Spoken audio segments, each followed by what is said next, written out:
Good morning, everyone. It's Tuesday, October 31st, 2023. My name is Sam Shalhoub, and it's time for your daily dispatch. Today's dispatch brought to you by MyPillow. Go to mypillow.com, enter in the discount code SAM, and get up to 80% off of all of your purchases. Give them a try. I know you'll like them. Now, to the news. According to Dave Pragmatic, former acting solicitor General Neil Katyal says he expects Trump to be jailed for violating the gag order. Boy, I sure hope that doesn't happen, as I'm not quite sure what the supporters of Donald Trump, including myself, might do. Now, cooler heads need to prevail, but I sure hope that they don't breach that barrier. According to SGAnon on Truth Social, the numbers from the U.S. Treasury, the U.S. government incorporated national debt has been outpacing the U.S. real GDP growth since 2015 and 2017. Now, this is unsustainable. We know that. Is there something else going on in the background? Is there some sort of a plan to switch to a new monetary system while bankrupting the current system? It sure appears that way to me, but only time will tell. So according to the Gateway Pundit, New Jersey Democrats face new charges over election fraud involving mail-in ballots and voter registrations. More and more is coming out. Drip, drip, and then the flood? Well, it sure looks like that's what's happening now. So yesterday, I posed a question concerning freight trains and the frequency, at least here in California, and I asked you all to chime in, give me some opinions on what's going on near you. Well, so many of you did. Thank you, first of all. Secondly, I guess I'm not crazy after all. It looks like trains have increased significantly around the country. I've got messages from literally all around the country saying that the train frequencies have gone up 2, 3, 4 times more than usual.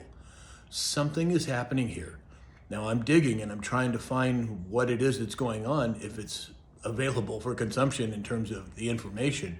But if you have any other information, please let me know, because this is a significant development and I'm not quite sure what it means, but I'll certainly keep an eye on it.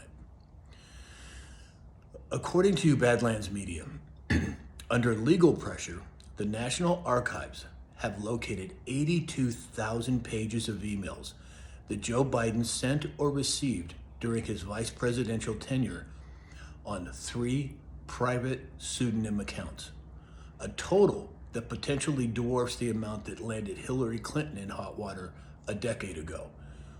Wow, 82,000 pages of emails under pseudonyms?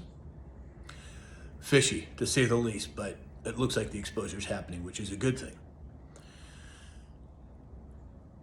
Federal judge issued emergency restraining order against the Biden administration that bars DHS and Border Patrol from, quote, disassembling, degrading, or tampering with the Texas wire barriers at the border.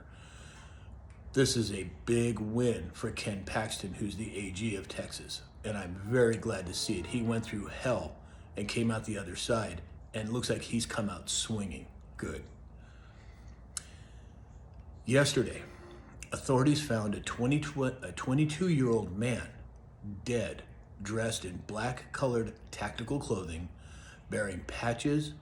He was dead in an amusement park called Caverns Adventure Park in Glenwood Springs, Colorado.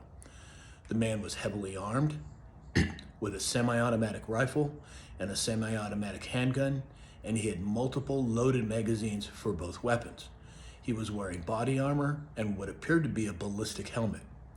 Additionally, he had multiple IEDs, which are improvised explosive devices, on his person or near him. Not surprising.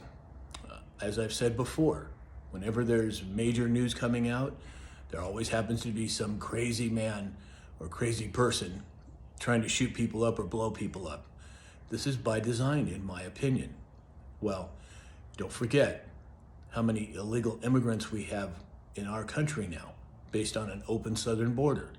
This type of thing could happen more often. And I don't say this to cause fear. I say this for you to be aware and keep your head on a swivel. At least that's what I do. On another note, before I forget, I only have one account on TikTok. It's this account, Sam_Shalhoub. There are literally a dozen or more fake accounts trying to message people. I do not ask you to involve yourself with crypto or anything else. I do not solicit business. This is my only account, Sam_Shalhoub on TikTok. So just be aware. So as promised, we've been talking about the U.S. debt clock, the usdebtclock.org. And every day this week, or most days this week, I'm going to give you another little tidbit. Well, here's the next one. There's a secret window on the U.S. debt clock. It's in the upper right-hand corner, and it says, open secret window. Now, this was apparently just added in the last 24 hours, and it looks like they're going to have a secret message or a secret window at 6 p.m. Eastern Time every Tuesday, Thursday, and Sunday. I would encourage you to open it up and take a look at some of the messages. They're very, very interesting. And I won't get into all the details. I'll leave that up to you. And then lastly, with regards to the debt clock, after you open the debt clock main screen, if you tap on a specific window, you'll get a brief description at the top of the debt clock of what that particular window means. Very interesting things. And we're going to talk a little more about this during the rest of the week in terms of the values of gold and silver to the US dollar, current day on the debt clock versus 5 years from now. Let's just say that it is very surprising and very encouraging. So it was a long one today, my apologies, but that's all we have for today.